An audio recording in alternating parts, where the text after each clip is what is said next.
you start to question your value. You start to question your self-worth. The more money you got, the more successful you are, and most people really do buy into that. But really, I just needed a break. What I loved was helping people.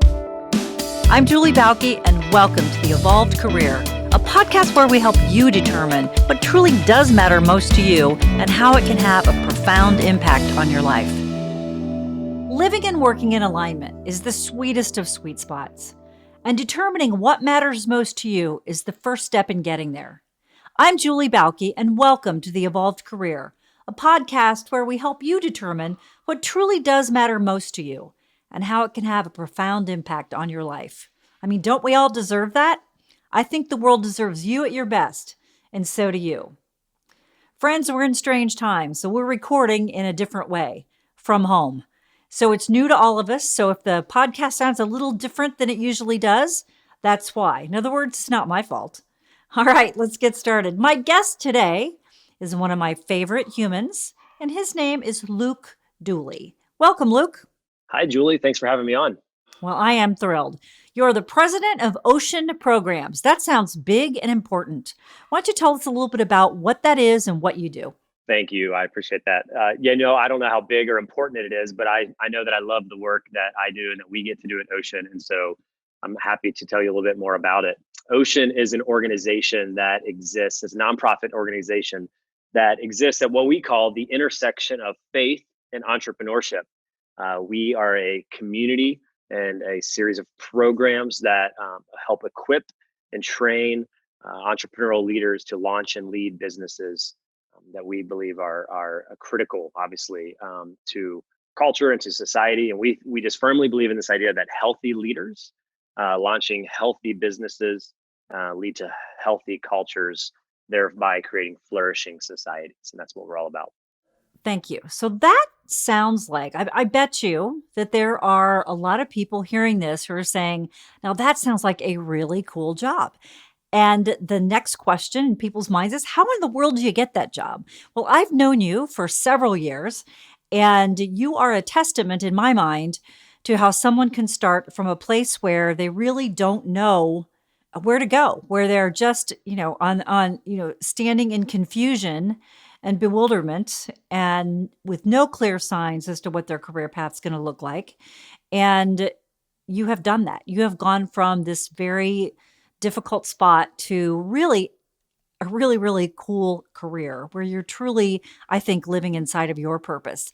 Why don't you give us a little bit of a summary about how, I think we met, about 8 years ago, maybe? It's my guess. I'm just estimating here. But at that time, you were selling home alarm systems. And here you are now, the president of a truly impactful set of programs. So tell us about what you think are the learning moments in that journey and the pivot points that you think people listening could grab onto and get some inspiration and hope from. Yeah, well, it's quite a sordid and twisted tale. We'll get into as much of it as you want to. Twisted and sordid. I like that. Yeah, I'm happy to share as much and as helpful and be as vulnerable as is helpful to your audience, because I know the career journey is a interesting one.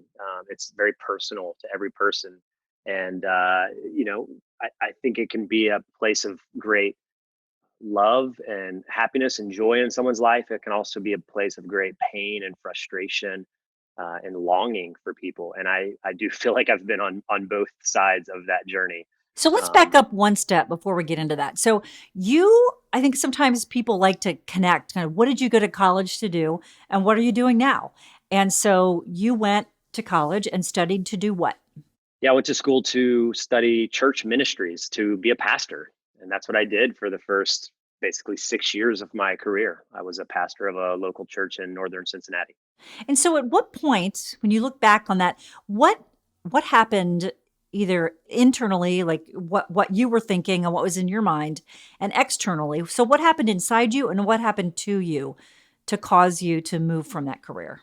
So what happened at the end of my run of being a pastor at a local church was that, just like a lot of organizations do, we just went through a tough financial period and we had to make some decisions about what the future of the organization looked like. And one of those decisions was that I was going to have to go out and find a job that provided, compensation for me outside of the church.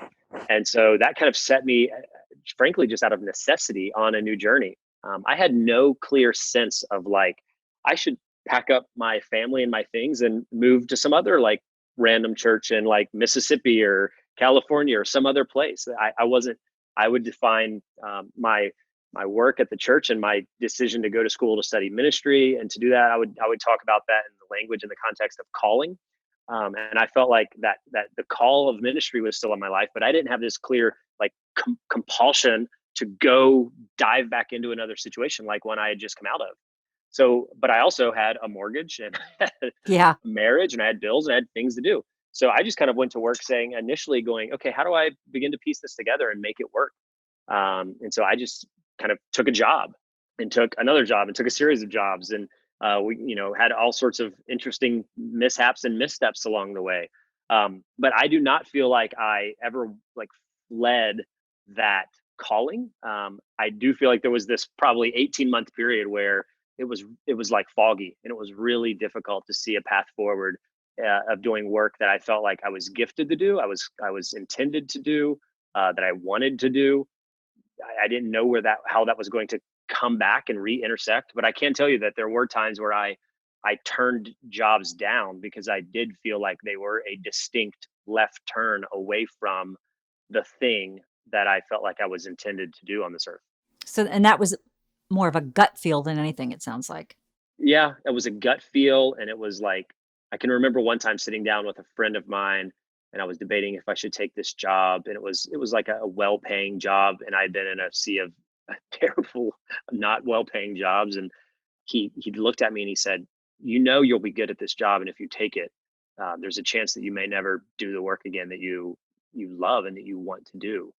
And I feel like this on your path, this is a hard left turn away from what you've always talked about, what you describe yourself as caring about. And I think it was right. And so that was one example of a position that I decided, I don't think, the paycheck here was not going to lure me away from what I felt like was the right thing to do. It's interesting. Sometimes those people around us can be mirrors. And this friend, it sounds like, was feeding back to you what he heard you say or what he intuited and put together from listening to you talk. And when he mirrored that back to you and said, based on what you've told me and based on what I know of you, this other path that you're looking at is very separate from that. And at that point, you can either say, yes, that's right, I want to do something else, or, you're right, I really don't want to get that far away from what I feel is my core mission, which is for you, Luke, it's some form of ministry. And it doesn't have to be standing in front of a congregation. And to me, that, sort of that ministry is your calling, yet you looked at it and said, I want to do it in different ways than I did in the first 6 years of my career. Yeah, that's right. And that's exactly right. And I think it's as much about the outputs, right, as the title or the organization. And it's like, is this work, do I have a clear sense that the work I'm doing is making the world a better place and is serving people in a way that is meaningful and impactful? Because frankly, for the last 7 or 8 years, my work has looked way more like marketplace work than it's looked like ministry work.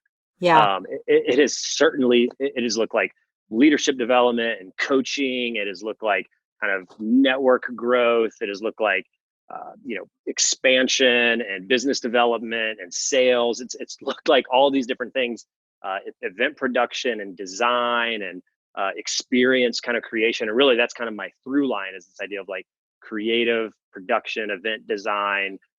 What I've come to kind of talk about when I say, well, people say, well, what are you really passionate about? What do you do in your career? And I had this kind of aha or epiphany years ago. And it was just this notion of, I am passionate about creating experiences and spaces where people can experience transformation. Love it. And that's been my through line. That is so important, whether you call it a through line, whether you call it a theme, whether you call it, your personal mission statement, your professional mission statement, and say those words again. You had a great, like 6 or 8 words there. And I want to grab that again. Yeah, sure. I'll try to say it better. crafting experiences and spaces where people can experience transformation in their lives. And that right there, so you take that, and then everything you do has to align with that. And how you do it or where you do it might differ, but the what you do stays the same no matter where you go. So, what was that moment? You could call it your pivot point, your aha moment that took you on a direction where you said, okay, this is my mission. Now, what am I going to do with it? How'd you get started on that? Yeah. So towards the end of my opportunity at the local church, my first job out of university, I can remember designing an experience for hundreds of students all across the northern Cincinnati region, being in the back of the room at the kickoff of this kind of conference we had created. And that's not what I did. I didn't create conferences, but this time I did. And I drove this team to create this transformational experience. I can remember standing in the back of the room, watching it unfold in front of me, watching hundreds of people there, the band on stage, the lights, all the cool stuff happening, and having inside me internally this kind of awakening. And I can remember going, I could do this for the rest of my life. And this wasn't like student ministry. It wasn't church ministry. This was creating opportunities and spaces like this for people to come and connect and become transformed. That has been what has stuck with me. And so I did that in Cincinnati at City Gospel Mission, a local mission here that works with homeless and recovery work and all kinds of cool stuff. And they basically hired me to come in and transform the way they think about fundraising events, how they bring people together, connect them, transform their mind and their worldview around the homeless population and the substance abuse recovery population. I did that kind of work there. And then really where that began to flourish and come alive in my life is the long story short would be I always volunteered at this really great event that was a place of hope and inspiration and a community of people that I just loved to happen in Chicago every fall.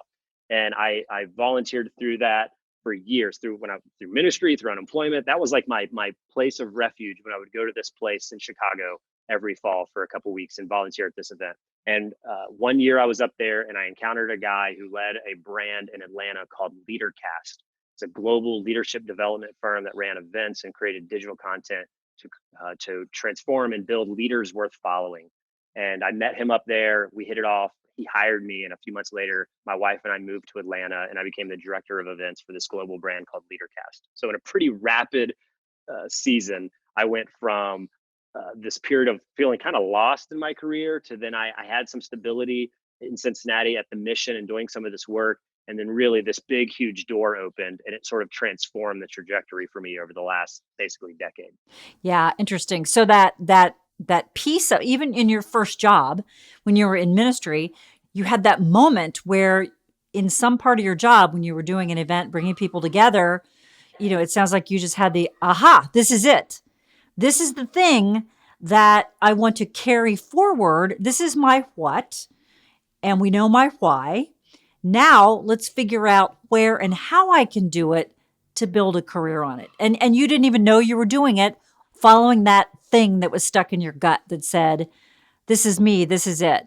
I think when you're in that sweet spot, when you're in that moment where you truly feel alive and you feel like this is what you're born to do, you can't be stopped. And I love how you recognize that. You stepped into it tentatively, because I remember you did a couple of events on your own even before you went to Leadercast. And then you go to Leadercast. Now you're with your tribe. Now you're with an organization who that's their mission. And so now you're in this wonderful spot. So what was that experience like? Yeah, it was a lot of fun. I loved the team that we had down at Leadercast. As I look back, it's like this incredible all-star cast of folks that were on our core team. We had a team of about 25 folks, and the core leadership of that have all gone on to work at or own or build these incredible businesses of their own and these careers. And as I look back and think, man, for that short period of time, we were all together in this one office in North Atlanta, creating world-class events and experiences and digital content. And that was a blast. I did all kinds of fun stuff. I traveled to places I never thought I'd go.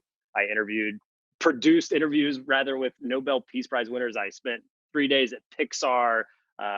We had the entire Atlanta Hawks arena rented out one day for a private video shoot. We hosted an event with 7,000 people live and 130,000 people around the world in over 700 locations. I mean, I could just go on and on. It was a transformational season for me. It expanded my network and you know me well, Julie, you know, that's really important to me. The people in my life is kind of my everything.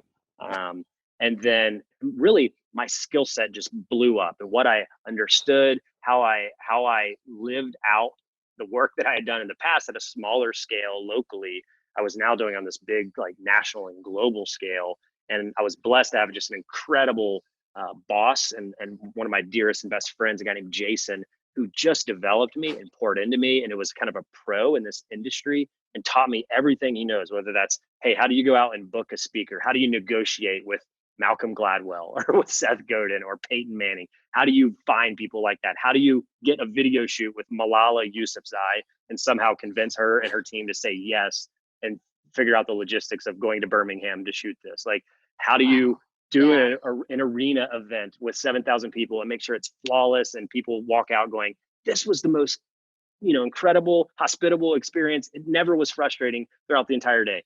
And I just feel like I learned all those things because of this great team, because of the structure that had been going on there. And I was able to kind of jump right in the flow of what was happening at a really cool place and learn a ton while I was there. You hear the statistic thrown around constantly about 70% of people are disengaged or unhappy at some level at work. And so we have a big chunk of our population who probably doesn't believe that it's possible for them to get to the place where they're so excited about what they do, to the level of excitement you just shared in telling that story. I think sometimes, we talk about career happiness and that you can find a job in a career that's right for you. And then there's that old saying, when you do work you love, or when you love your job, you never work a day in your life. And I think there's a lot of people who roll their eyes at that and really don't believe that that's possible for them. And therefore, they don't even move toward it or try to get it.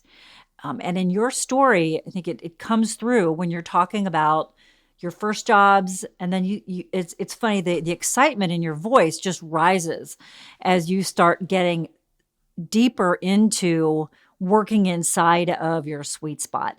What's that feeling like? How would you describe it to somebody who's been in a world where they've hated their job forever? How would you describe that feeling of being in perfect alignment with who you are and where you're supposed to be? That's a great question. I don't know how to describe it. I'll tell you a story that from a friend that I actually met while I was working in Atlanta at this job in Atlanta. One of the guys that we worked real closely with, who created a lot of content for us and just became a dear friend of the organization, was a Navy SEAL commander, a guy named Rourke Denver. And Rourke tells this great story about summers that he would spend working on a ranch, and he's describing being out there at the ranch with this old ranch hand. I think the guy's name was like JR. And he's saying, we're out there and it's kind of dusk and it's, the sun is going down. And I've seen these horses run, hundreds of times this summer, almost to the point where you see a horse run and it's like, whatever. This day, this one horse, I was watching it and it was like something was different. And it was just silent. I'm looking at it and I looked at JR and said, JR, what am I witnessing right now? And I could tell that he felt it as well, as Rourke's kind of telling the story. And JR looks at him and he says, Rourke, that's called harmonious gait. And he says, well, what in the world is harmonious gait? And he says, that's when a creature is doing exactly what God intended it to do and exactly the way God intended it to do it. And that's a pretty special thing. That's a pretty, I think, I don't think it has to be as rare as it is. Yeah. Oh, it doesn't. I love that. You're in a harmonious gates. And once you've had it, imagine going back. The thought of giving it up and going back to something less than is generally something that people are shake their heads and say, nope, not going back. Not going back to something that wasn't who I am, because the quality of your relationships, how you see the world, how you interact with people in your life, your health, everything is lifted because you are living your entire life really in a harmonious gait. As humans, we can't separate that out. We can't be miserable at work and charming at home and lovely at home and fully engaged at home. We just can't. And we've tried, I think previous generations tried very hard, but it just leads to all kinds of stuff that's not good. And so aligning all portions of our lives is, I think, one of the most important things we can do. And I love how you move toward that. So after Leadercast, what did you do then? So I was at Leadercast for a season, and as my time there was wrapping up, the organization was going through a lot of changes. It was two brands, and there was kind of an acquisition and a spinoff happening. There was kind of some shifting foundations, and I saw the opportunity to maybe move on to something different.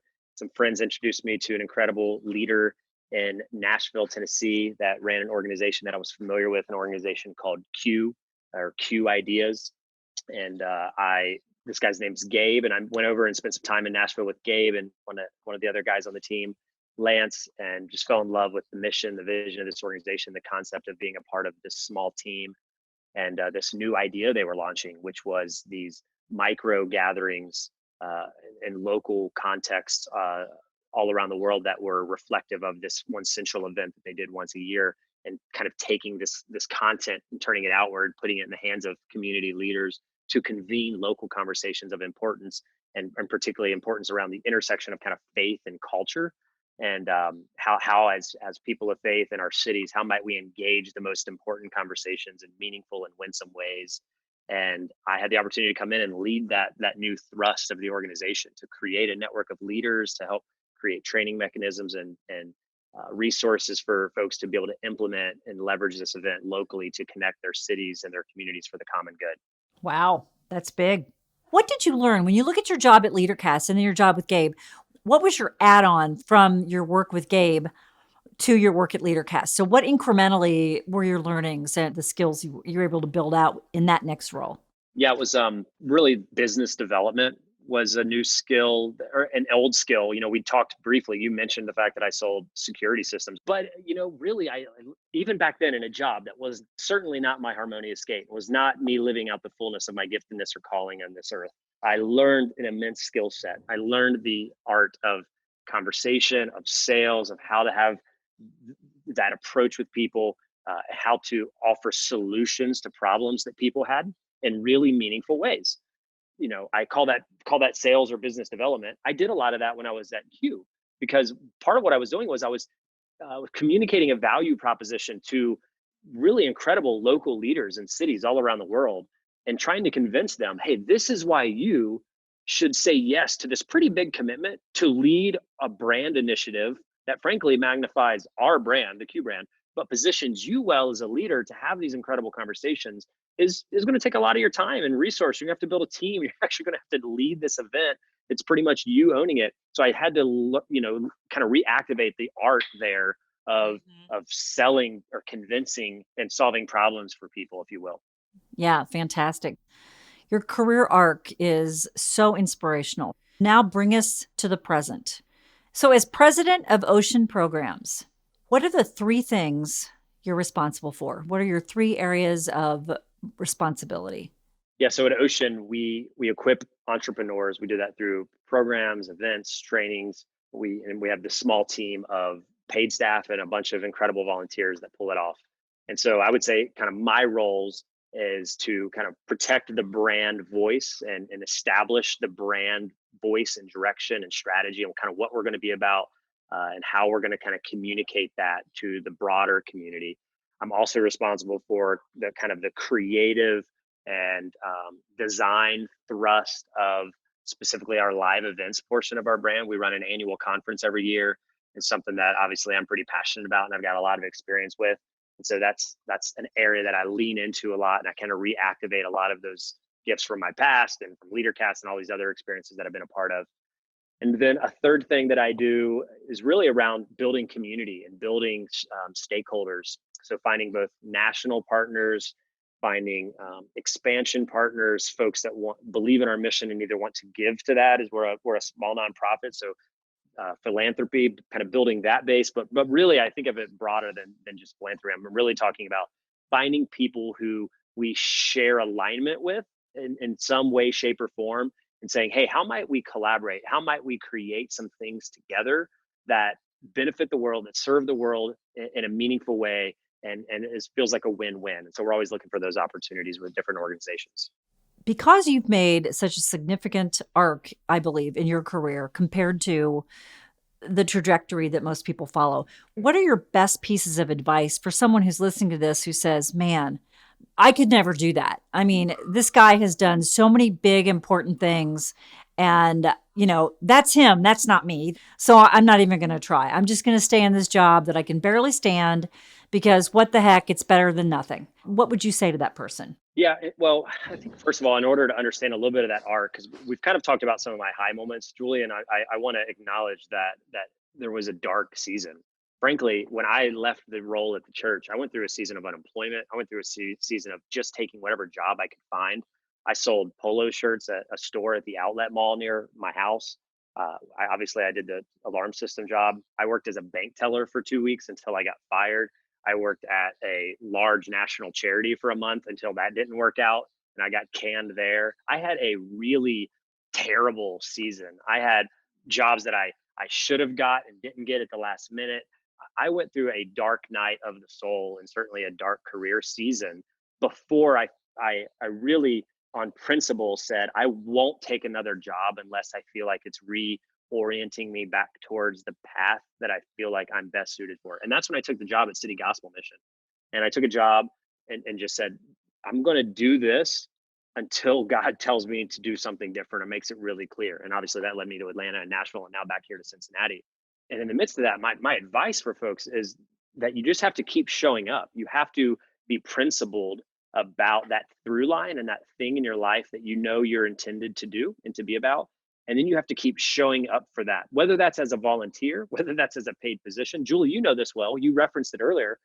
I went through this season where that through line for me was still alive in my heart, but vocationally, it was not represented. It was not there. I was not creating transformational experiences for people. But in my personal life or my volunteer life, I still had the capacity to do that. So I created some pop-up events here in Cincinnati that raised funds for an organization in Guatemala that I was on the board for and really cared about. And we created these really cool event experiences in Cincinnati over the course of a couple of years. So I found ways to continue to do the work that I knew that I was intended to do and that I was good at. So I would say you just keep showing up. You get dressed, you go to work, you keep doing it. I know you like to talk about the career ferry. Like, don't wait for the career ferry to show up. You really helped me through these seasons of my life. As I think back and I reflect on both those events, you were there, you were participating, you were giving, you were speaking at those events. My first big transformational event that I did at City Gospel Mission, trying to attract new audience and create a really cool new model of fundraising events for them. You helped me do that event. Like, really, it was your event. You kind of pulled the whole thing off. And then really, you were the one in my life that said, hey, dummy, or, maybe dummy's the PG version, right? Hey, Yeah. wake up, dummy. You're talented. You have a story. People like you. Dude, make a plan, work the plan, create the opportunity that you're longing for. And I can kind of remember sitting down and making the network map. Who do I know? Who might they know? What do they do? Who works at places that I respect and that have jobs and careers and opportunities that I think I could see myself in someday? And I just kind of went about doing that work.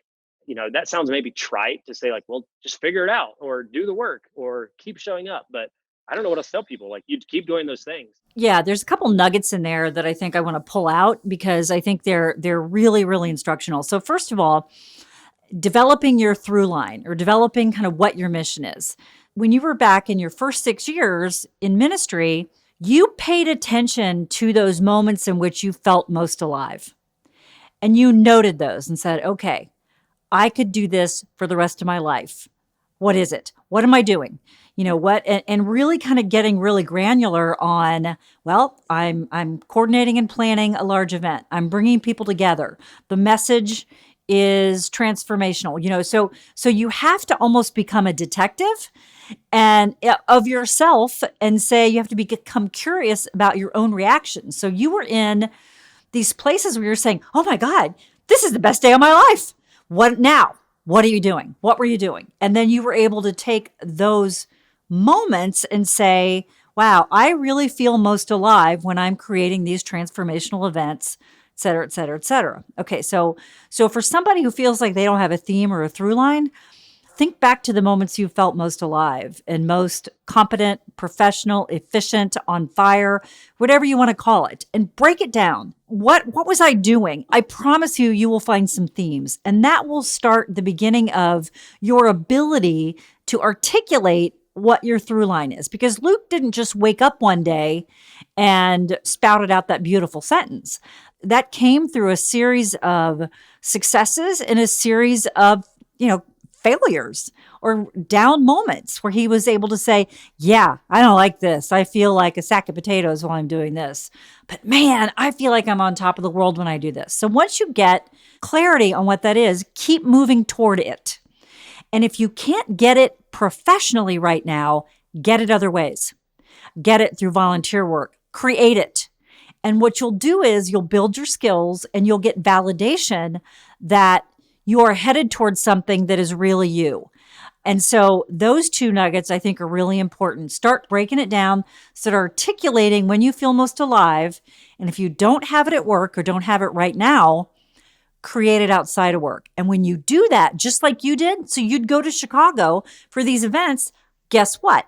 You were in the middle of people who do that for a living. They met you, they saw that your passion and said, hey, why don't you come do more of it with me? That's the beauty of it. That is how it happens. Yeah, I think you recapped it well. I think that's exactly right. You put yourself in the middle of it. Yeah. And then you're going to get a chance to shine. When you're in the middle of it, you got a chance to take that, what you were doing outside of your JOB job, you got a chance to transform your life into doing what you love for a living. And it doesn't happen overnight. And I know, like you said, you went through a lot of dark days where you thought, is this all there is out there for me? You had all these wonderful people in your life telling you, no, no, no. And I think that's the third nugget from this is the power of the network, the power of not expecting that you have to figure it all out for yourself, the power of reaching out to people who know you and people who are in your corner and will kick you in the seat of the pants and will say, you know what, Luke, here's how I see you, A, B, C. And being willing to let the people who love you, speak into your heart, hold up a mirror to you, and then reacting from that and moving forward boldly. So every step in your journey was not done by you sitting doing research online. It was by you getting out, connecting, being curious, and talking to other people who are going to help you advance what you were trying to do. And because I think you're very naturally very friendly and easy to talk to, maybe that came easier to you than it would to some people. But that's the secret sauce. The secret sauce is the quality of your relationships, how you pour into those relationships, and how you allow people to pour into you. And that's key. Allow people to pour into you, because so many of us won't. We're like, no, no, no, I don't want to bother you. I can do this alone. But you don't have all the answers. If you did, you'd already be career happy. So what can you do to leverage and activate your network on your behalf, and then do that for the folks that you love as well? Because I know that you are not just someone who took, but you are a giver as well. And that's what allows all of that to really catch fire. Yeah, that's where I was going to go next. What I would say to folks, if you're on a career journey that's frustrating to you, the worst thing you could possibly do right now is to pull away from community, to isolate yourself, to get yourself on an island and start to kind of create a me versus the world, or everyone's out to get me mentality. That's not going to help you. What's going to help you is actually leaning into those people and those relationships and the people you love and the communities that you have, and saying two things. How can I add value to these people in my life? How can I express my giftedness, my traits, my trade, my skill set, to add value into these people's lives, whether that's vocationally or volunteer or just showing up? And then how can I invite them to do the same? It's what you just said, Julie. The power of asking someone else to be a mirror for you. Hey, will you tell me when you like me the best? Will you tell me when you've seen me at my very best? And they're going to recall some moment at a party or at a volunteer thing or at work or some family experience. You're going to say, I'll never forget this, man. I remember one time it was chaos and you just grabbed the situation by the reins and you just like helped people navigate when like it seemed like this project wasn't going to get done, and you just did it. You're like, wow, I had literally not even remembered that.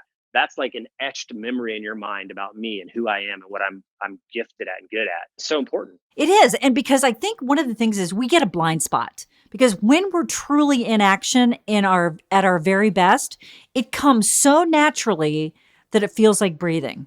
And we don't have to make any effort to breathe, we just do it.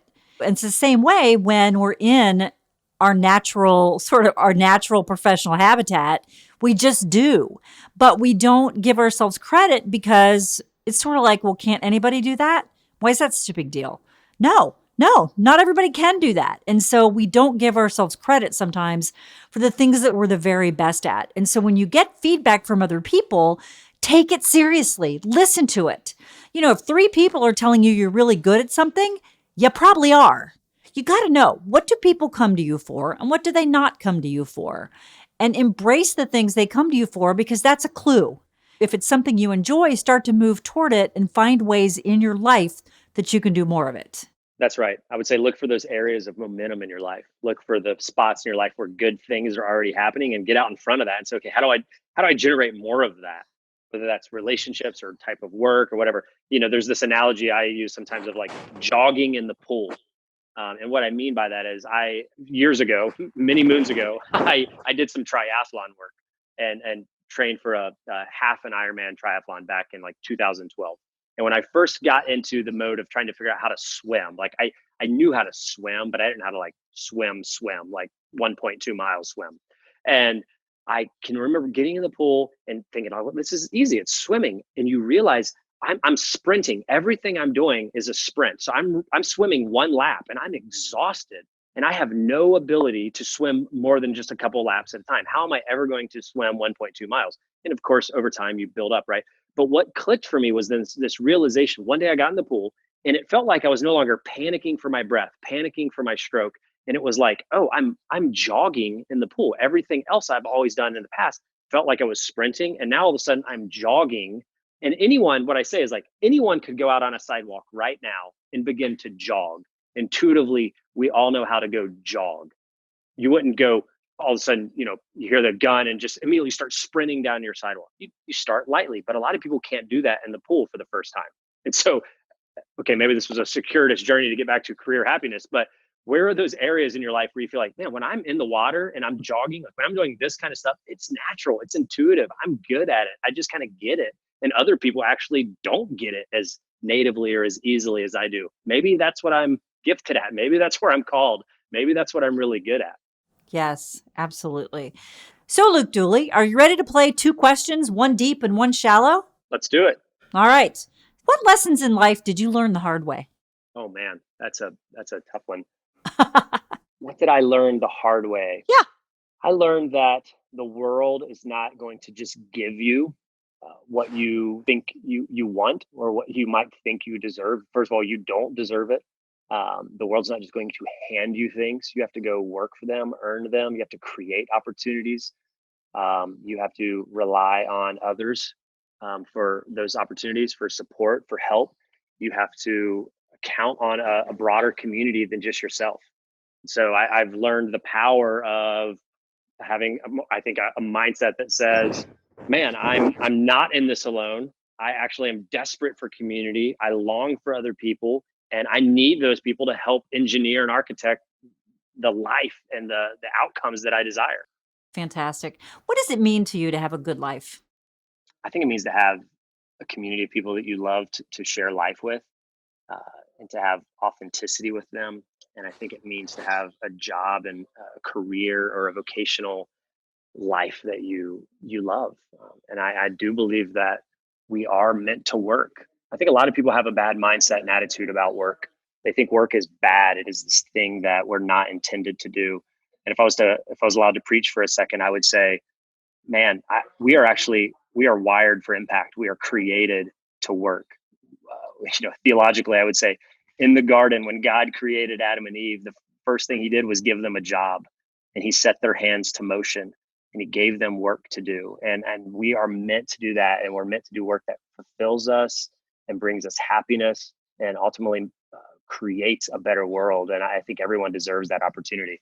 All right, now we can end on a light note. We can end with some shallow questions. What personality trait has gotten you in the most trouble? Probably if you're familiar with the Enneagram, I'm a pretty strong Enneagram 7. Oh, me too.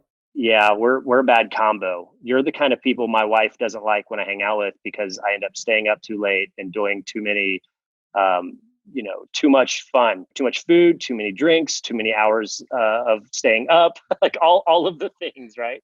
So my probably sin trait there with an Enneagram 7 is it's what gluttony. So I can be Yeah. pretty gluttonous about the things in my life, whether that's my friendships or the parties I'm at and the last to leave.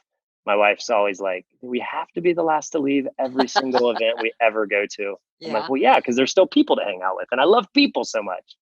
We're us sevens. We're happy. We're a happy folk.